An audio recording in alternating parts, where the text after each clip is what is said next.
Bien le bonjour tout le monde, bienvenue pour ce meet-up Azure Migrate. Je vais laisser parler Maxime un peu. Oui, bonjour à tous et merci Alan. Merci de nous faire l'honneur d'être présent pour le meet-up Azure Québec ce soir. Et puis merci à vous d'être là derrière votre écran et de regarder la présentation d'Alan. Surtout, n'hésitez pas à poser des questions. Notre objectif, c'est qu'on veut vraiment avoir quelque chose qui soit interactif et convivial. Et puis ce soir, Alan va nous faire part d'une présentation sur migrer vos serveurs vers Azure avec l'aide de Azure Migrate. Et puis, Alan, je vais te laisser simplement te présenter pour commencer. Oui, donc moi je suis Alan Trambouze, je suis architecte technologique chez Cofomo, je suis aussi directeur chez Cofomo.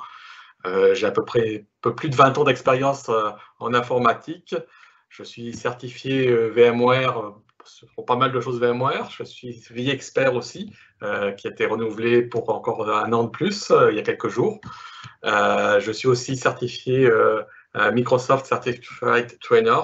Donc, si vous avez besoin de cours sur Azure, par exemple, ou sur d'autres outils Microsoft, je en connais pas mal aussi.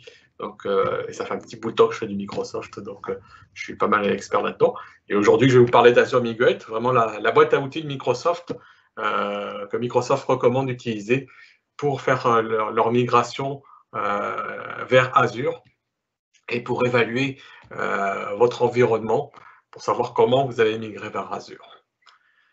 Donc, on va commencer tout de suite. Je vais passer sur la bonne salle. Donc, déjà, tout d'abord, au niveau du sommaire, un petit rappel par rapport au support de Windows 2008 et puis au licensing qui vient avec les outils Azure, les solutions Azure.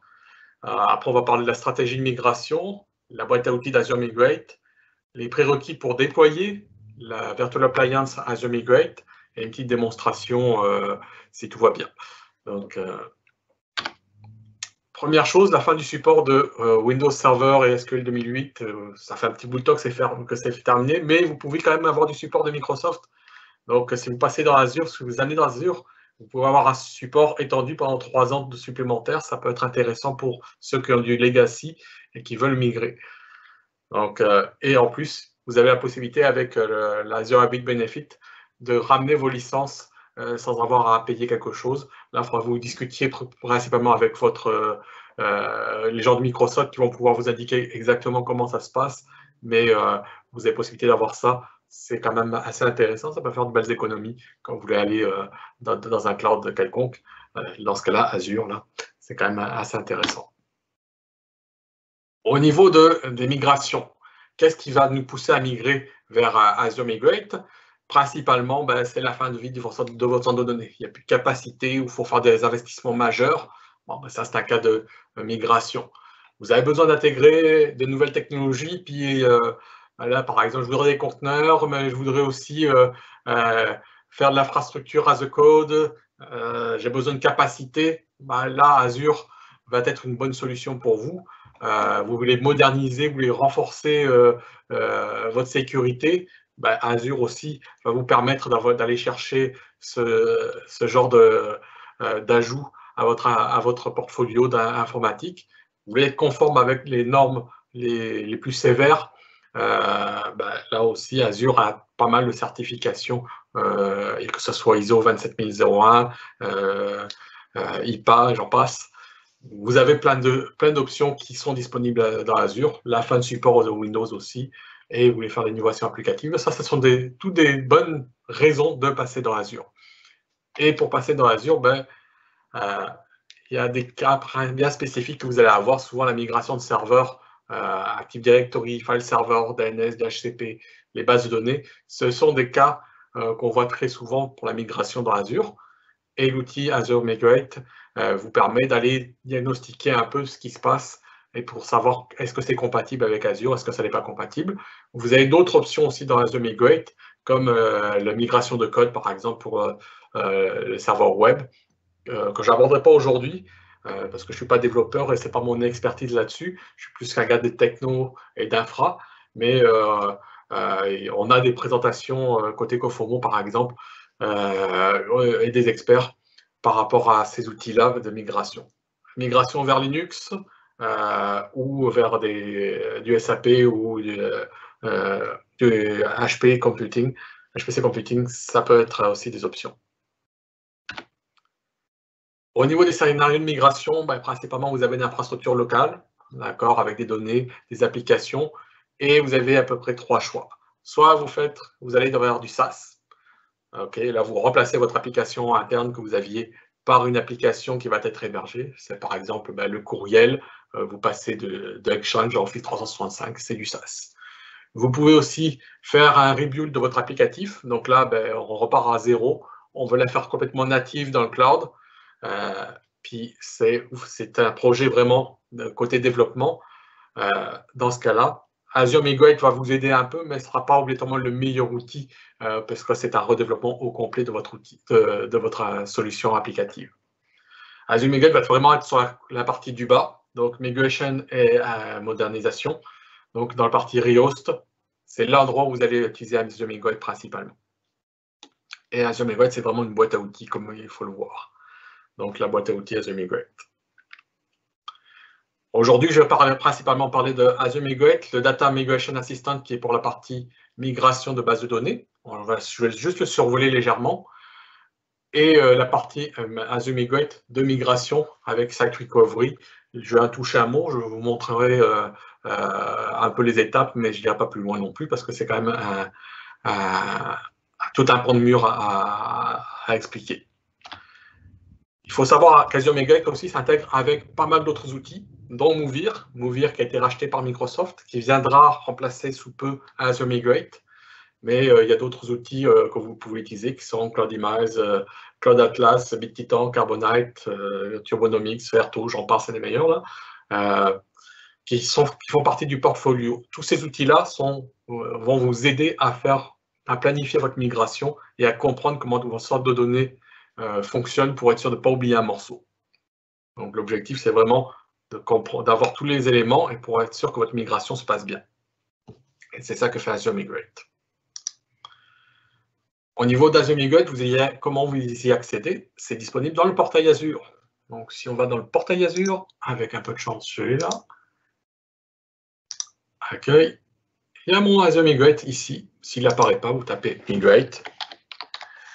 Azure Migrate apparaît directement et vous arrivez sur la première page d'accueil d'Azure Migrate. On va revenir dans la présentation. Ça. Donc, moi, je vais vous parler principalement de la partie à gauche et un tout petit peu de la partie base de données. Donc, Azure Migrate, ça fait l'audit des serveurs, que ce soit VMware, Hyper-V, AWS ou des serveurs physiques ou Google.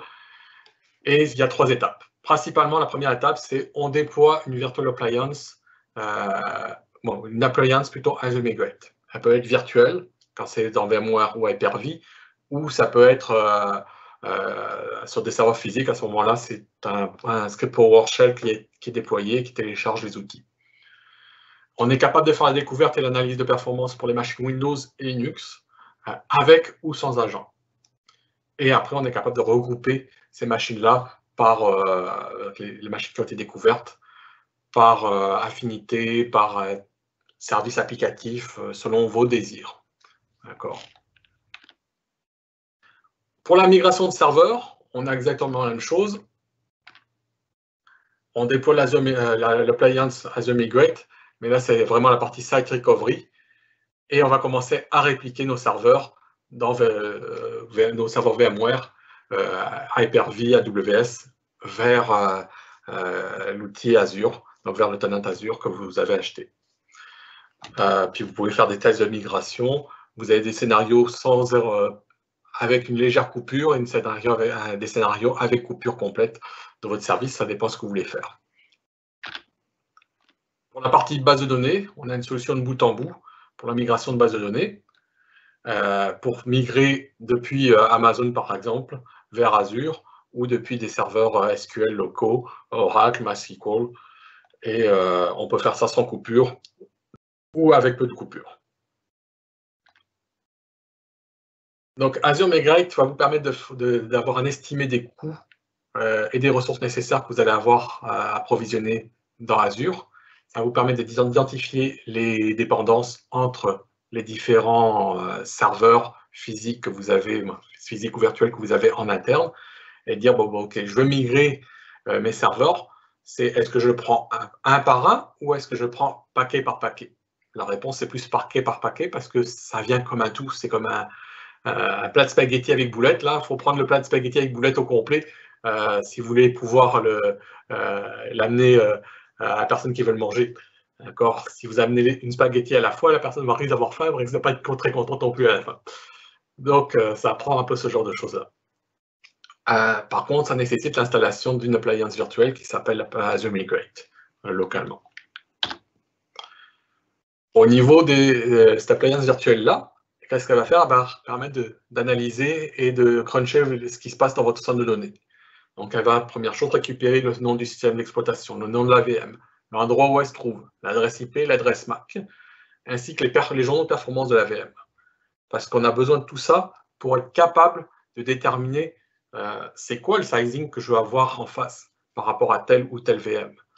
C'est quoi mes besoins au niveau financier que je vais avoir. J'ai une VM DSV4 par exemple ou V3. Ça coûte combien? Ben là, je vais être capable de le savoir.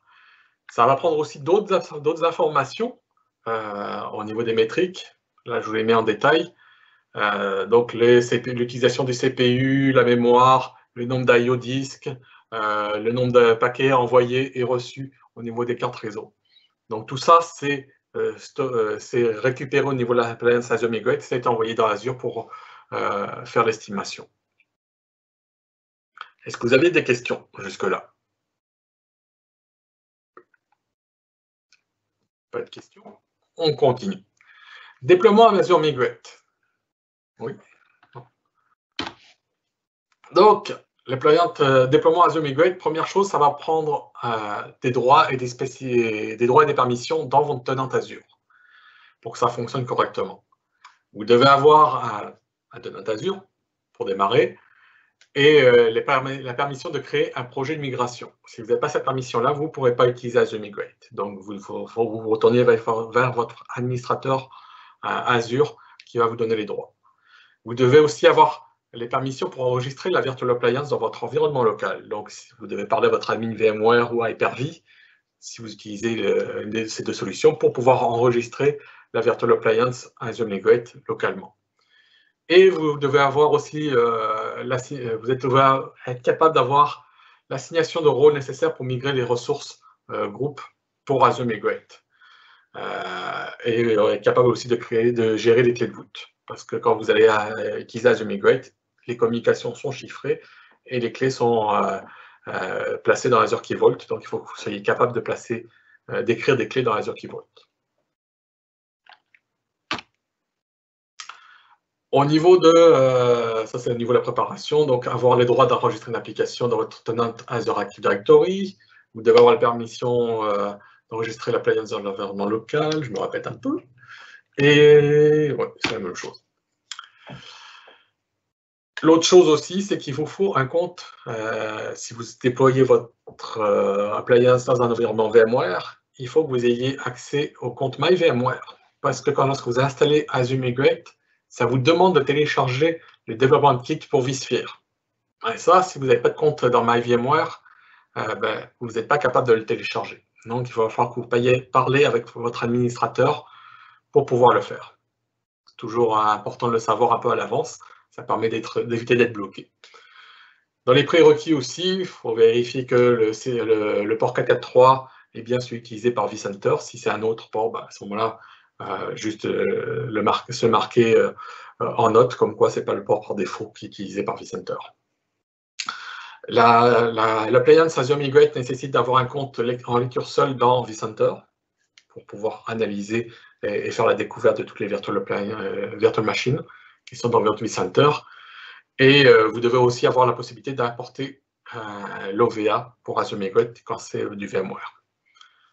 Au niveau des limites, vous pouvez découvrir jusqu'à 10 000 machines virtuelles par Virtual Appliance Azure Migrate sur VMware. Sur Hyper-V, c'est limité à 5000 et pour l'appliance peut se connecter jusqu'à 300 hôtes Hyper-V maximum.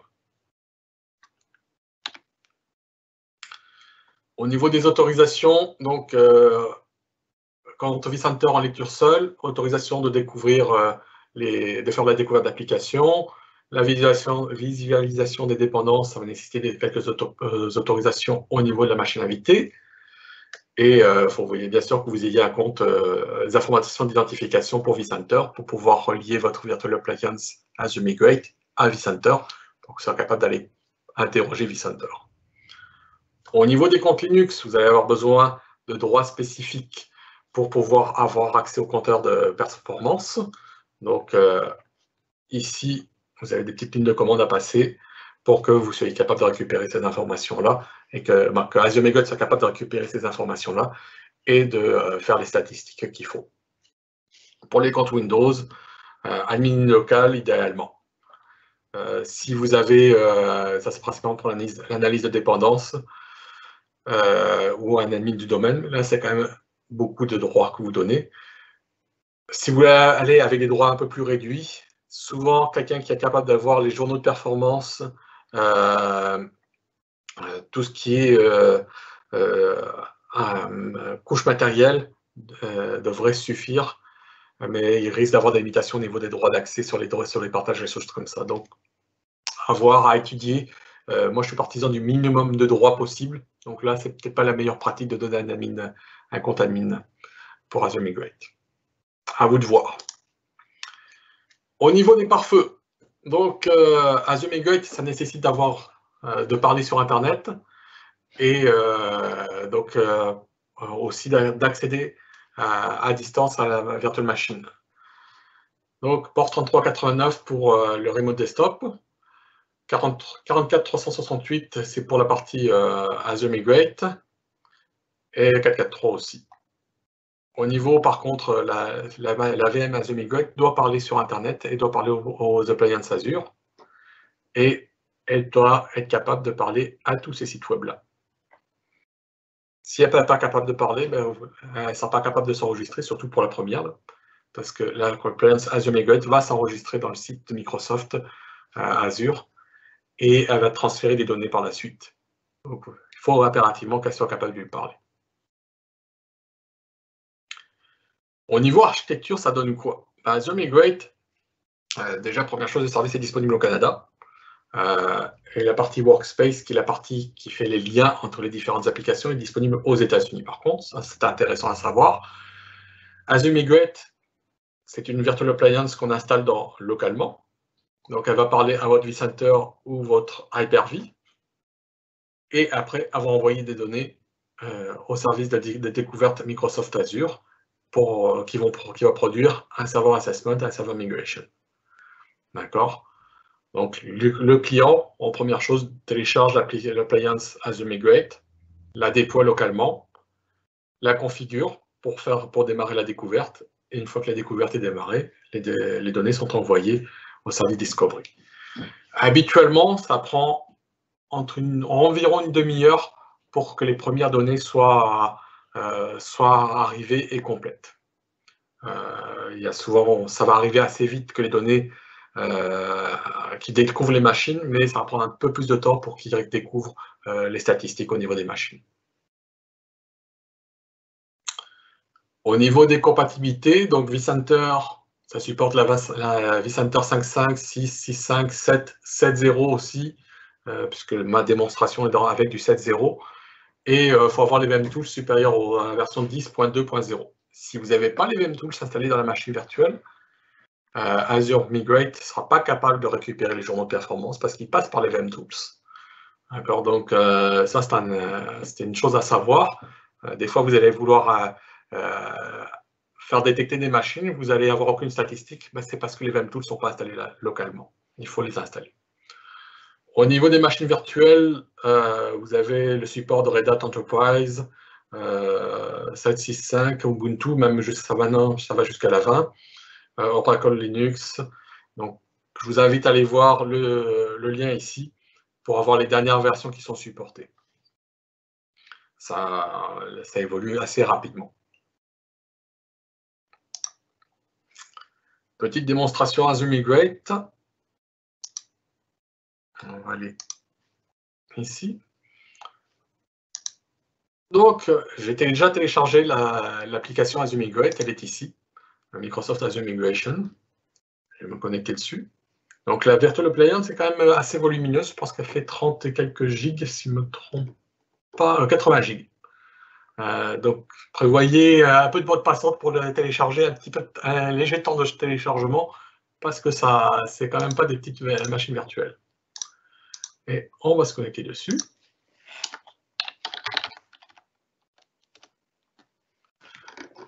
Donc, lorsque vous téléchargez la machine AzuMigrate, c'est une machine Windows 2016 en version d'évaluation. Donc, il reste encore 159 jours. Lorsque vous l'avez paramétré, donc la première chose qu'il vous demande, c'est de rentrer un mot de passe administrateur que vous connaissez. C'est votre mot de passe administrateur, Microsoft ne le connaît pas. Encore une fois que vous avez fait ça, votre machine, vous arrivez sur le bureau Microsoft, sur le bureau Windows, et vous avez déjà l'outil AzuMigrate qui est déjà pré-paramétré. Vous double-cliquez dessus, et par défaut, la première chose qu'il va faire, c'est qu'il va vérifier les prérequis. Il va vérifier que la connectivité dans Azure est bonne. S'il faut spécifier un proxy, il va vous donner l'option de spécifier un proxy. Il va vérifier que la machine virtuelle est aussi à l'heure, que les dernières mises à jour sont installées, et que l'outil VMware Virtual Disk Development Kit est installé. S'il n'est pas installé, il vous dit qu'il faut le télécharger à cet endroit-là. Vous enregistrez avec votre compte MyVMware et vous le dézippez dans ce répertoire. C'est un peu de manuel, c'est un peu de taponnage, mais ça se fait quand même assez facilement. Une fois que c'est fait, vous refaites un rerun prerequisite et il va s'enregistrer. Une fois que c'est fait, AzuMigrate, il faut enregistrer la Virtual Appliance avec votre tenant Azure. Donc là, moi j'ai déjà fait, mais normalement, si je le refais une deuxième fois, évaluer Migrate Server, je pourrais déployer une nouvelle Virtual Appliance. Je vais détecter. Vous voyez les choix. J'ai Virtual Appliance VMware, Hyper-V physique. Je choisis VMware. Je tape n'importe quoi comme nom. Il va me générer une clé. Cette clé-là, c'est la clé de sécurité qui va permettre de binder votre appliance AzuMigrate et votre tenant Azure.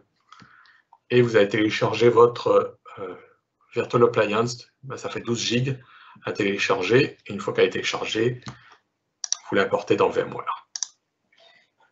D'accord, là je ne vais pas le faire parce qu'on l'a déjà fait.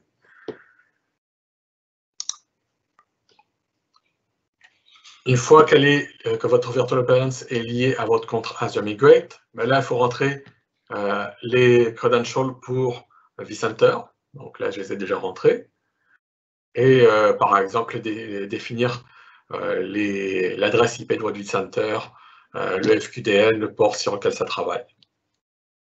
Une fois que vous avez fait ça, la troisième étape, c'est les dons de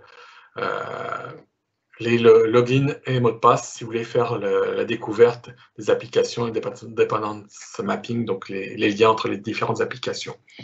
Vous pouvez le faire sans agent et vous pouvez le faire avec agent.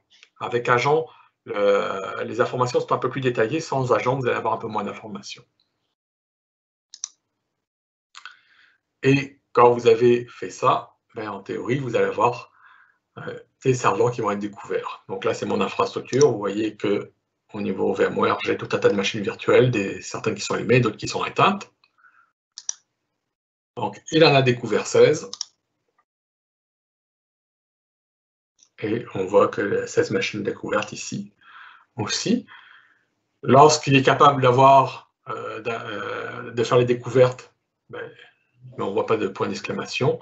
S'il n'est pas capable de faire la découverte, s'il n'y a pas d'agent, par exemple, là, on voit un point d'exclamation. Là, par exemple, pour une machine Ubuntu, il a détecté que j'ai tout un tas d'applications qui sont installées. Pour une machine Windows, pareil, on voit les applications qui ont été installées, qui ont été détectées. On peut voir les dépendances, par exemple ici. Donc là, il va charger les dépendances. On va le laisser arriver.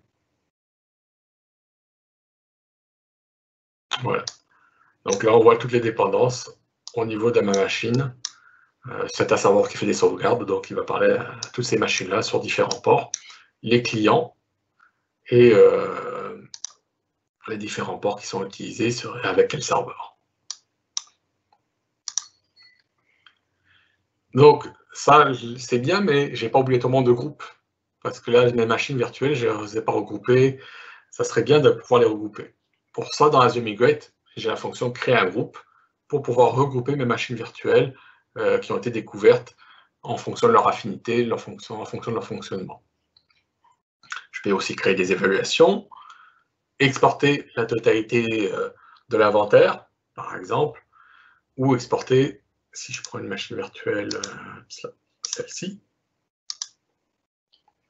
je pourrais exporter la carte aussi des dépendances.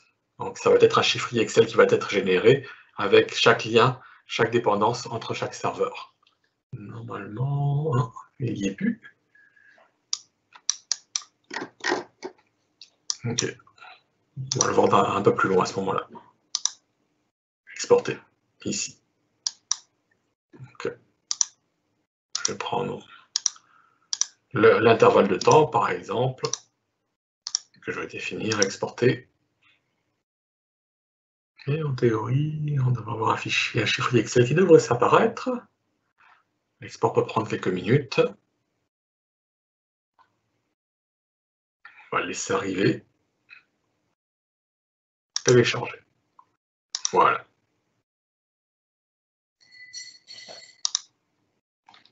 Et voilà ce que ça donne. Donc on voit que j'ai tout le nom de la machine virtuelle, l'heure, le type de port, l'adresse de départ, l'adresse de destination, le port qui a été utilisé, le processus qui a été appelé.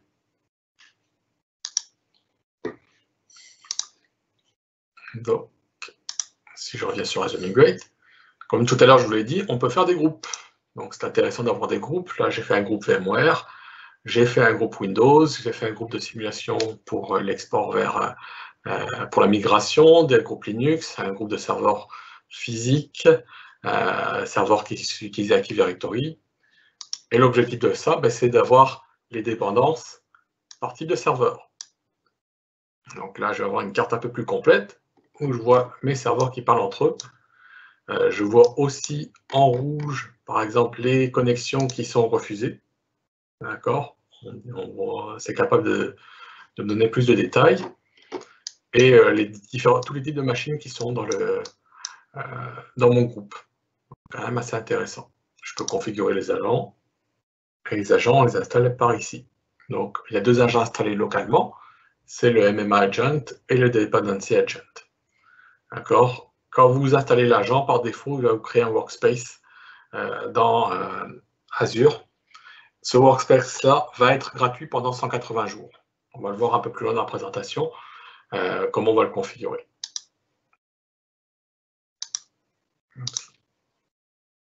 On va revenir ici. Au niveau des appliances, donc là j'ai mon appliance Azure Migrate. J'ai aussi un serveur physique, d'accord, avec les agents connectés. Les notifications, si j'ai des erreurs, là j'en ai pas. Par contre là normalement je devrais en avoir. Ok, j'ai des machines virtuelles qui n'ont pas les bons mots de passe. C'est pour ça qu'elles ne sont pas découvertes. Ou j'ai des machines virtuelles qui n'ont pas les privilèges suffisants. Ben là à ce moment-là je vais le voir ici. Ou les VM tools qui ne sont pas installés. Là il va me dire que l'analyse n'est pas complète. Donc voilà, voilà. On va revenir à la présentation. Donc, pour configurer Azure Migrate, vous cherchez Azure Migrate, commencez à démarrer, vous créez votre premier ressource groupe et le nom du projet. Vous choisissez le type d'agent que vous voulez faire. Donc Azure Migrate par défaut, mais vous pouvez utiliser Cloudimize, vous avez le choix, Device 42, Turbonomics, Unified Cloud, Movir. Ce sont des outils qui sont compatibles avec l'outil Azure Migrate. Par défaut, moi j'ai choisi Azure Migrate. Et à ce moment-là, il va créer l'outil. Quand c'est fini, le déploiement est réussi. Quand on arrive, première chose, on détecte on télécharge la Virtual Appliance et on l'importe dans vCenter. C'est ce cas-là. On la déploie. Et là, c'est les différentes étapes que je vous ai montrées dans mon démonstration. Donc, voici le résultat que vous avez quand la découverte est finie normalement. Si vous avez installé des agents, à ce moment-là, les agents apparaissent, vous n'avez plus de point d'exclamation qui apparaissent devant les agents. Donc, l'agent, qu'est-ce que ça va faire principalement? Ça va vous permettre de déterminer le niveau de préparation par rapport à Azure Migrate. Ça va vous permettre d'établir aussi des estimations financières et de définir des regroupements par niveau de confiance. D'accord? Donc, savoir si la machine est prête, elle n'est pas prête, savoir si elle est compatible avec Azure ou pas. Si vous avez une machine Windows 2003 32 bits, c'est certain qu'il y aura peut-être des problèmes de compatibilité. Si vous avez une machine de 16 bits, c'est encore plus probable que vous soyez capable de la migrer. Donc voilà. Donc vous allez avoir prêt pour Azure, prêt avec conditions, pas prêt ou conditions inconnues. Et pour ça, donc vous allez faire un assessment des serveurs, choisir la location, l'endroit où vous voulez être, le type de stockage, si c'est une instance que vous voulez réserver pour 1 an, 3 ans, à la demande, le type de VM, donc est-ce que c'est une VM que vous avez le critère de choix, est-ce que vous privilégiez les performances, est-ce que vous privilégiez d'avoir l'équivalent strict de ce que vous aviez en interne, est-ce que c'est le coût que vous voulez privilégier? Ben là, c'est vos critères, vous allez pouvoir les mettre ici, le type de pricing, la monnaie, donc la devise plutôt, et est-ce que vous importez ou pas vos licences Azure. Si vous importez vos licences Azure, ben là, à ce moment-là, vous pouvez économiser de l'argent sur le prix de vos machines virtuelles. Et au niveau de l'assessment, donc ça va donner ce genre de choses-là. Il y a des machines prêtes ou pas prêtes au niveau d'Azure, le coût des machines virtuelles et le coût du stockage. D'accord? Un autre exemple ici pour mon infrastructure. Vous allez aussi avoir, si vous allez dans les détails, le type de machine virtuelle que vous avez, le type de sizing qui sera équivalent dans Azure, et l'outil suggéré pour faire la migration de cette machine virtuelle-là vers Azure. Donc là, c'est Azure Migrate, Microsoft plug son outil, ce qui est logique entre guillemets, mais vous pourriez utiliser d'autres outils si vous le souhaitez. Dans les dernières versions d'Azure Migrate, il a été introduit non plus l'ajout de Azure VMware Solutions. Azure Migrate ne fonctionne pas uniquement que pour migrer vers de l'IaaS natif Azure. Vous pouvez aussi chercher les solutions Azure VMware Solutions dans Azure Migrate et faire une estimation des coûts et de la compatibilité dans AVS. Et l'exemple que ça vous donnerait, ça serait ceci. Donc moi, au niveau des machines virtuelles, ce que j'ai pas énormément de machines virtuelles. C'est un petit site. Ça me coûterait 20 000 $ mensuellement US pour migrer dans Azure Migrate. Le prix de chaque machine virtuelle, ça sera environ 2 500 $. C'est sûr que mon taux d'utilisation est de 10% quasiment par rapport à Azure Migrate. Donc c'est assez peu. Mais si vous avez beaucoup plus de machines virtuelles, ça peut être intéressant de faire une évaluation de AVS versus de l'IaaS natif. Parce que des fois, là, on a des surprises au niveau des coûts. C'est sûr que vous avez peut-être moins d'agilité avec Azure VMware Solutions versus de l'IaaS natif, mais l'avantage, c'est que vous pouvez migrer plus vite. La migration est beaucoup plus transparente, puisque vous allez avoir des outils comme VMware HCX qui va vous permettre de migrer avec 0 coupure, donc dans une infrastructure Azure. Donc ça peut être intéressant d'évaluer ça, et vous indique aussi l'outil suggéré pour la migration, et vous indique si les machines sont prêtes à migrer ou pas. Donc dans mon cas, elles étaient toutes prêtes à migrer, ça me paraît à peu près logique. Au niveau de regroupement, donc on peut créer des groupes, par exemple, un groupe de gestion vCenter. On sélectionne les machines virtuelles qu'on veut. On crée le groupe de gestion. Et ça fait pas mal le tour à ce niveau-là. Donc vous pouvez regrouper en fonction de vos besoins. Donc, les dépendances par rapport à la cartographie, validation croisée des dépendances entre les machines, valider que rien n'a été oublié avant la migration, et ça vous permet de découvrir aussi toutes les dépendances entre les machines, les connexions qui sont en échec, les connexions qui fonctionnent. Le défaut un peu d'Azure Migrate, c'est qu'il ne descend pas au niveau de la couche réseau. Donc, si vous voulez savoir quel VLAN parle avec quel VLAN, ça, vous ne verrez pas dans Azure Migrate. Ça va prendre d'autres outils à côté, comme VMware Network Insight, par exemple, ou des outils que vous allez trouver chez Cisco ou d'autres. Et ça ne vous dira pas que vous passez par exemple un balanceur de charge entre deux serveurs. Il va vous dire qu'il vous communique entre ces deux serveurs-là, mais il ne verra pas le balanceur de charge F5 ou d'autres. Ça fait partie des choses qui sont en cours d'amélioration, mais qui vont certainement être intégrées dans Mouvir à un moment ou à un autre. On l'espère en tout cas. On aimerait. D'accord. Au niveau de la cartographie, donc, il faut configurer OMS Workspace dans Azure, qui est disponible dans 3 endroits, États-Unis, Sud-Est asiatique ou Europe de l'Ouest. Une fois que c'est fait et configuré, vous avez juste à télécharger l'agent et configurer les agents sur chacun des serveurs. Donc l'agent,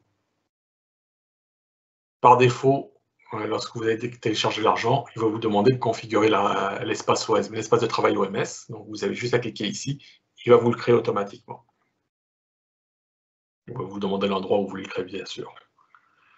Voici des exemples de dépendance, par exemple, pour des sites plus complexes. Et quand on voit les lignes rouges, ben c'est des connexions qui sont en échec entre deux différents sites. Est-ce qu'il y avait des questions? Alors, je ne vois pas de questions dans le chat. Parfait. Bon, on va continuer. Donc ça fait pas mal le tour de Azure Migrate. On va aller voir la partie... On va revenir sur l'environnement Azure Migrate. Donc ici, j'ai une vue d'ensemble dans Azure Migrate avec le niveau de certitude, par exemple, par rapport à la migration, que ce soit dans AVS ou dans les machines virtuelles, mes groupes. Mais si je reviens ici, j'ai l'option aussi de répliquer mes serveurs dans Azure. Donc là, ça va prendre ça va vous obliger à déployer une nouvelle Virtual Appliance, donc réplication sans agent, qui est, comment elle s'appelle, c'est Site Recovery Manager. Et cette Virtual Appliance va vous permettre de faire la migration de Azure Migrate, de votre machine virtuelle vers Azure. D'accord. Donc là, vous avez les différents choix. Une fois que c'est fait, vous sélectionnez Répliquer.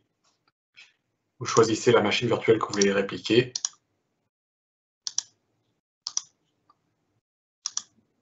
Donc, le groupe. Je ne sais pas si j'avais mis un groupe ici. Non, pas physique.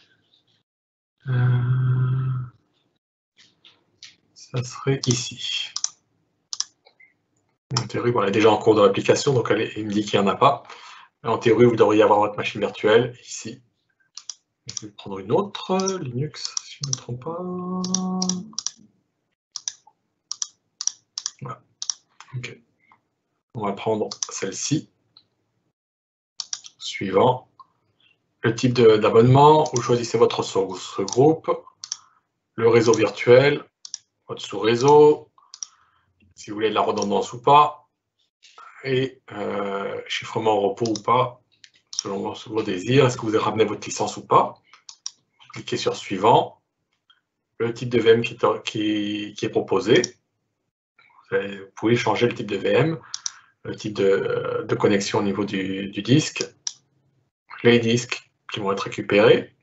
Vous pouvez prendre l'option de prendre des SSD standards. Là, ça va changer bien sûr vos SLA si vous changez votre type de disque.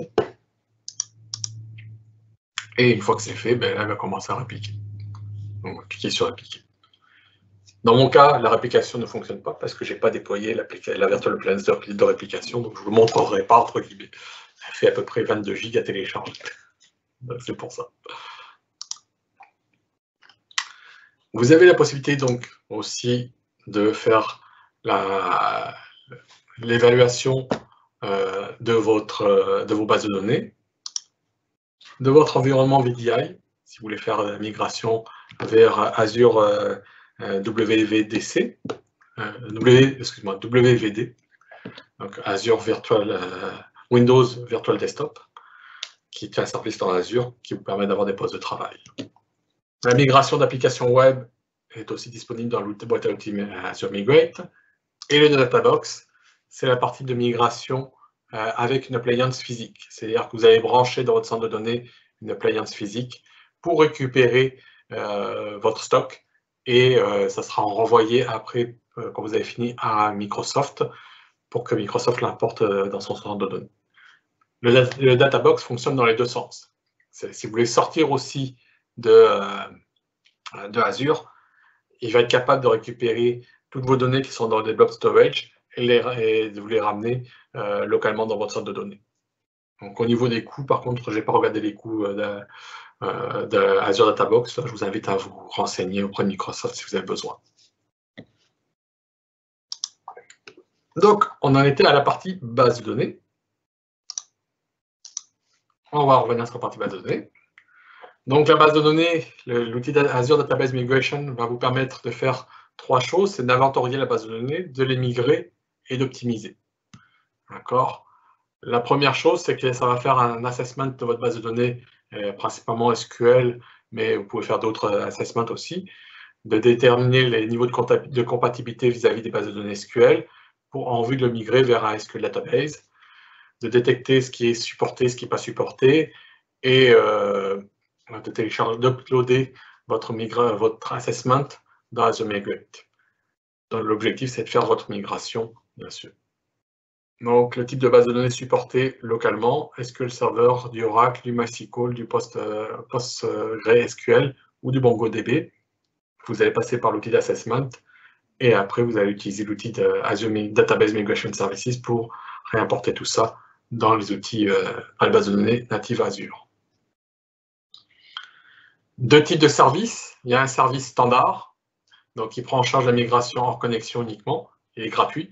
Et le service premium, par contre, qui est gratuit pendant 6 mois, après il y a des frais. D'accord ? Et ça vous permet d'avoir des migrations en ligne et hors ligne pour les bases de données. Au niveau des destinations qui sont supportées, donc Azure SQL Database, Azure SQL Database Managed Instance, les machines virtuelles qui hébergent du SQL Server, d'accord ? Les Azure Database pour MySQL, Azure Database pour PostgreSQL et Cosmos DB. Principalement ça. Si vous voulez avoir un peu plus d'informations, je vous invite à aller voir sur ce site-là. Donc, vous avez tous les détails de tout ce qui est supporté et les use cases. Au niveau Data Migration Assistant, donc ça c'est l'outil qui va être utilisé pour faire votre migration. Cet outil-là va vous permettre de faire l'assessment, la découverte et de préparer votre migration. Ce qui est supporté au niveau de la migration, SQL 2005, 2008 jusqu'à 2017, même je pense que ça va jusqu'à 2019 maintenant, et ce qui est supporté au niveau des cibles, c'est ceci. Au niveau des prérequis, donc qu'est-ce qu'il faut faire? Il faut télécharger l'assistant de migration de données et l'installer localement sur vos serveurs SQL. Une fois que c'est fait, là vous créez une instance de réseau virtuel pour l'Azure Database Migration Service qui doit être déployé localement dans votre Azure, dans votre tenant Azure. Une fois que c'est fait, vous vérifiez que vos ports sont bien ouverts, vous configurez vos informations d'identification et vous allez pouvoir pouvoir provisionner votre base de données dans Azure. Donc ça va donner un peu ce genre de style d'architecture. À droite, le on-premise qui contient vos bases de données. Au milieu, votre subscription et votre machine virtuelle Azure qui va faire le crunching de données pour l'importer et vous donner les informations par rapport à l'importation. Donc, ça s'installe au niveau d'ici. Donc, ça, c'est les différentes étapes. Au niveau du DMA, donc Database Migration Assistant, dans les meilleures pratiques, c'est un agent que vous allez installer localement. Pour faire l'assessment, vous voulez éviter que l'agent rentre en conflit avec les travaux qui se font habituellement sur votre base de données. Donc, idéalement, votre assessment, vous allez le faire sur vos bases de données de production, mais pas pendant les heures de pic, idéalement dans les heures creuses, parce que ça a un impact sur les performances. Il va analyser ce qui se passe. D'accord. Et pour la partie, je vous conseille, là, les deux parties au niveau de l'assessment, il y a au niveau des performances, première chose, et au niveau de la compatibilité. Faites les deux séparés, les deux analyses séparément, histoire de ne pas charger de façon trop importante vos serveurs SQL qui vont être analysés. Donc, au niveau du projet, Data Migration Assistant, ça se présente comme ça. Donc, vous voulez faire un assessment, vous choisissez vous créez votre projet, le type de base de données que vous voulez, d'accord, et la cible que vous voulez aller. Et après, vous allez choisir le type de rapport que vous voulez. Donc, database compatibilité, la parité, les autres fonctionnalités. Une fois que vous allez avoir fait ça, vous rentrez vos mots de passe et credentials par rapport à votre source de données. Et il va vous connecter et détecter les bases de données que vous avez localement. Il va vous donner un rapport, somme toute sommaire, par rapport à la compatibilité, mais ça va vous donner quand même une bonne indication de savoir si votre base de données est prête ou pas à migrer dans Azure. L'objectif, c'est de détecter le plus tôt possible si vous avez des problèmes de compatibilité.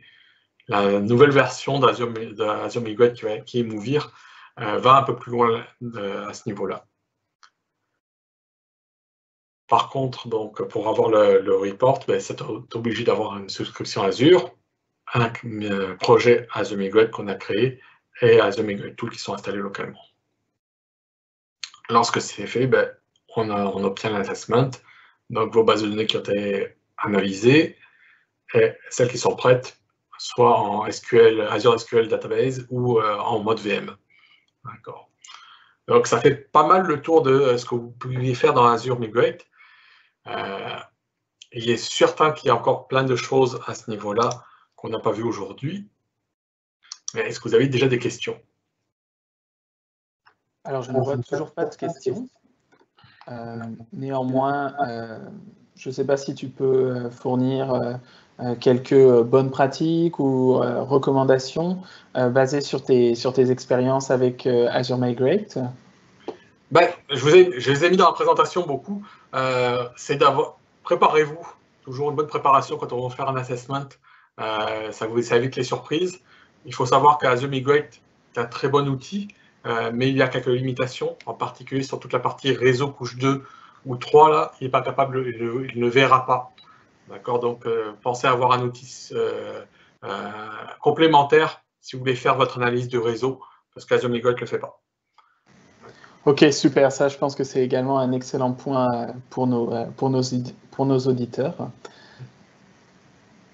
Par rapport aux autres choses, donc évaluation, vous allez avoir vos différentes évaluations. Ici, avertissement, vue d'ensemble. Donc, il y a des choses qui sont quand même pas mal intéressantes dans Azure Migrate. Il y a des choses qui sont moins fortes. C'est la cartographie. On ne peut pas obligatoirement l'exporter facilement dans Azure Migrate. Ça, c'est un défaut, je trouve, au niveau du produit. Mais regardez, pas de produit parfait non plus. Puis, quand on veut zoomer, quand on veut accéder à la cartographie, c'est des fois un peu lent. C'est parmi les choses qui devront améliorer dans un futur, dans les futures versions d'Azure Migrate, j'espère. D'accord. Et quand on veut cliquer dessus, là, des fois, ça met un peu de temps. Donc, prévoyez toujours du temps pour utiliser Azure Migrate quand vous voulez faire un assessment un peu plus détaillé. Il y a aussi d'autres outils que vous pouvez utiliser comme Moovir, Turbonomics, Device42, peu importe. Donc, lorsqu'on veut voir un peu de façon globale. Là, c'est pas toujours évident d'avoir toutes les informations dans Azure Migrate. Donc, c'est des petits défauts, mais ça vous donne quand même une très bonne cartographie, une très bonne idée des liens entre les serveurs et au niveau d'évaluation. Vous pouvez avoir des évaluations assez précises. Je pense qu'on l'a déjà fait ici. Ouais. Des machines virtuelles. Est-ce qu'elles sont prêtes sur Azure? Au niveau des coûts aussi. Donc, c'est quand même, ça vous donne quand même une bonne information. Ça ne fait pas tout le travail, mais ça vous donne quand même un bon 70% du travail pour vous migrer dans le cloud. C'est quand même intéressant à ce niveau-là. Super, en tout cas, merci infiniment Alan pour cette présentation.